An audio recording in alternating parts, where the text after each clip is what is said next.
and enlightenment, all these appalling things that Tony kept defending himself from that I didn't even have time to bring up. But if you just look at the way the Christians love each other in the wars of religion in Lebanon, or in former Yugoslavia, you will see that there is no conceivable way that by calling on the supernatural you will achieve anything like your objective of a common humanism, which is, I think you're quite right to say, our only chance of, I won't call it salvation. Thank you.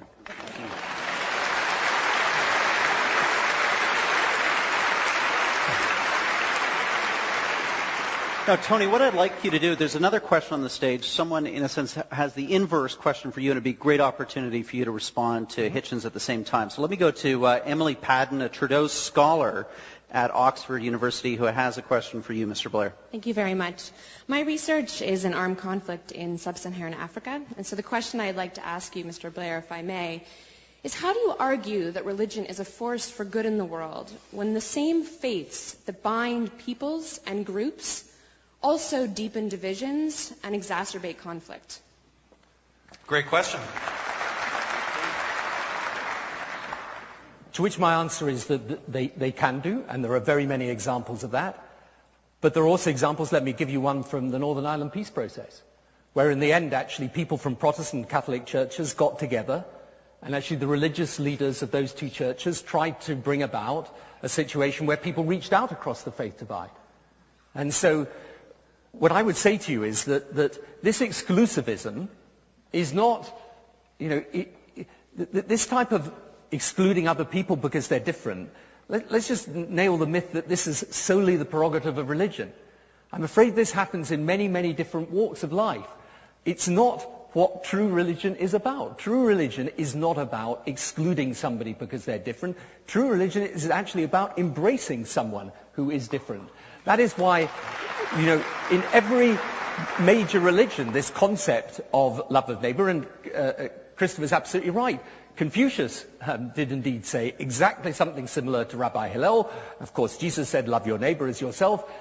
If you look at Hinduism, Buddhism, the religion of Islam, after the death of the Prophet Muhammad, Islam was actually at the forefront of science, was at the forefront of introducing proper rights for women for the first time in that part of the world. So the point is this, and this is really where the debate comes to. Christopher says, well, humanism is enough.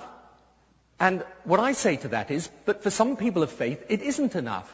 They actually believe that there is indeed a different and higher power simply than humanity.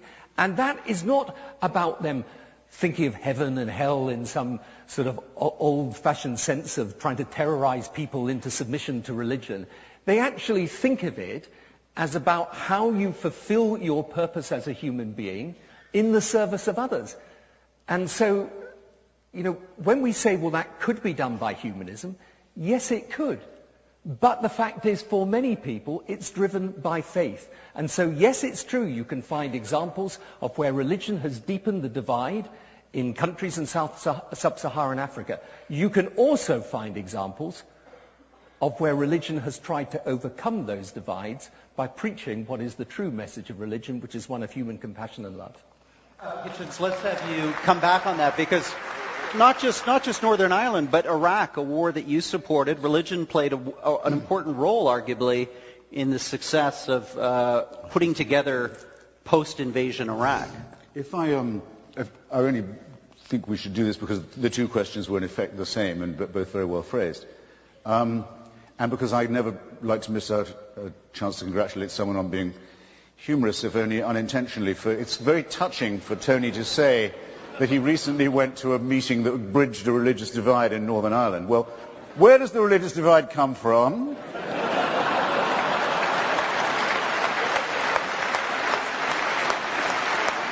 400 years and more in my own country of birth, of people killing each other's children, depending on what kind of Christian they were, and sending each other's children in rhetoric to hell, and making Northern Ireland the place the most remarkable in Northern Europe for unemployment, for ignorance, for poverty, and for, I would say, stupidity too. And for them now to say, maybe we might consider breaching this gap, well, I should bloody well think so. But I don't see how. If they'd listened to the atheist community in Northern Ireland, which is a real thing, and if they'd listened to the secular movement in Northern Ireland, which is a real thing, and I know many people who've suffered dreadfully from membership in it, not excluding being pulled out of a car by a man in a balaclava and asked, are you Catholic or Protestant? He said, I'm Jewish atheist, actually. He said, what are you, a Protestant Jewish atheist or a Catholic? You laugh. You laugh, but it's not so funny when the party of God has a gun in your ear at the same time. And that was in Britain, and still is to some extent, until recently. Rwanda. Do I say that there would be no quarrel between Hutu and Tutsi, people in Rwanda? Belgian colonialism, I think, made it worse, probably, but there are no doubt innate ethnic differences, or there felt to be in Rwanda. But the fact of the matter is, Rwanda is the most Christian country in Africa. In fact, by one account, that's to say numbers of people in relation to numbers of churches, it's the most Christian country in the world. And the Hutu power genocide, at any rate, was preached from the pulpits, actually the pulpits of the Catholic Church, as many of the people we are still looking for, wanted in that genocide, are hiding in the Vatican, along with a number of other people who should be given up to international justice, by the way. Quite a number of people. So, since Tony seems to like religious people best when they're largely non-practicing, but just basically faithful, I'll grant him that much. I say that it's not entirely the fault of religion that this happened in Rwanda, but when it's preached from the pulpit, as it was in Northern Ireland and in Rwanda, it does tend to make it very, very much worse. Thank you.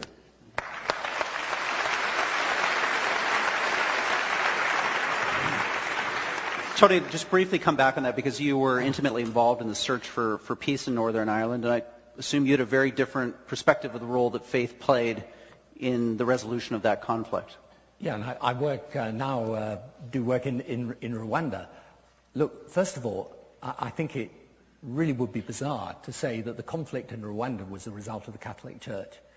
I mean, Rwanda is a perfect indicator of what I'm saying, which is you can put aside religion and still have the most terrible things happen. I mean, this was the worst genocide since the Holocaust. It was committed on a tribal basis. Yes, it's true, there were members of the Catholic Church who behaved badly in that context of Rwanda. There were also, by the way, members of the Catholic Church and others of religious denomination who stood up and protected and died alongside people in Rwanda. So, you know, and as for Northern Ireland, yes, of course, Protestant and Catholic, absolutely right, but you couldn't ignore the politics of the situation in Northern Ireland. It was to do with the relationship between Britain and Ireland going back over many, many centuries. So my point is very simple. Of course religion has played a role, and sometimes a very bad role, in these situations, but not only religion. Yeah. And what is at the heart of this is we wouldn't dream of condemning all of politics, because politics had led to Hitler or Stalin, or indeed what has happened in Rwanda.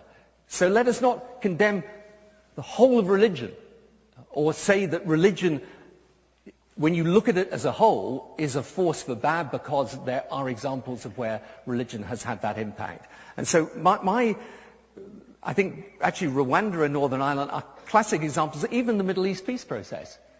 I mean, yes, I agree you can look at all the religious issues there, but let's not ignore the political issues either. And frankly, at the moment, the reason, and I can tell you this from first-hand, but I can tell you from first-hand experience, the reason we don't have an agreement at the moment between Palestinians and Israelis is not to do with the religious leaders on either side, right? It's a lot more to do with the political leaders, so it's my branch that has to take the blame for that. And therefore, what I would say is, I actually think that yes, of course, a lot of these conflicts have religious roots. I actually think it's possible for religious leaders to play a positive part in trying to resolve those. But in the end, it's for politics and religion to try and work out a way in which religion, in a world of globalization that is pushing people together, can play a positive rather than negative role. And if we concentrated on that, rather than trying to drive religion out, which is futile, but concentrate instead on how we actually get people of different faiths working together, learning from each other and living with each other, I think it would be a more productive mission. Thank you. Okay, let's... question. We like the applauding, so please continue that throughout the debate. Let's take a written question. My producers are telling me that we have a written question. We'll get that on the screen. And Christopher, this is for you to start with. Interesting one. America is both one of the most religious countries in the world and also one of the most democratic and pluralistic, both now and arguably through much of its history. How do you explain that seeming paradox? Relatively simply, the United States has uniquely a constitution that forbids the government to take sides in any religious matter, or to sponsor a church, or to adopt any form of faith itself. As a result of which, anyone who wants to practice their religion in America has to do it as a volunteer. It's what de Tocqueville wrote about so well in his Democracy in America, ever since Thomas Jefferson wrote to the Baptists of Danbury, Connecticut, during his tenure as president, saying, you'll be familiar with the phrase, I'm sure, rest assured, because they'd written to him out of their fear of persecution in Connecticut, rest assured that there will ever be a wall of separation between the church and the state in this country. And the maintenance of that wall, which people like me have to defend every day against those who want garbage taught in schools and pseudoscience in the name of Christ, and other atrocities.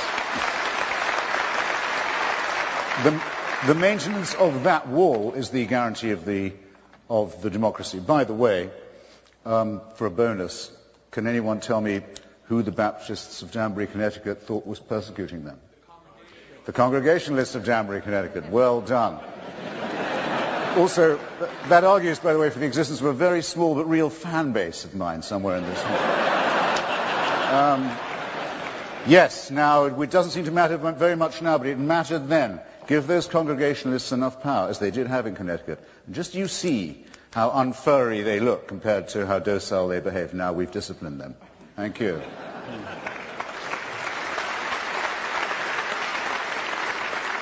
Well, Tony, let me come to you with that same question. Is it just a case of American exceptionalism, or is this balance between pluralism and faith that's been achieved in America something that you're either seeing in other parts of the world or a model that could be exported globally? Well, I think that what most people want to see is a situation where people of faith are able to speak in the public sphere but are not able to dictate.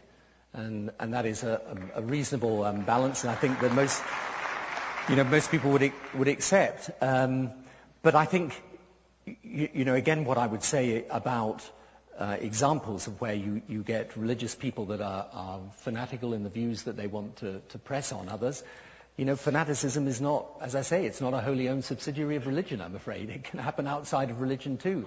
So the question is, how do people of if you like, good faith, who believe in pluralist democracy, how do we ensure that people who hold faith deeply are able to participate in society and have the same ability to do that as everyone else without being kind of denigrated, but at the same time have to respect the fact that ultimately democracy is about the will of the people and the will of the people as a whole.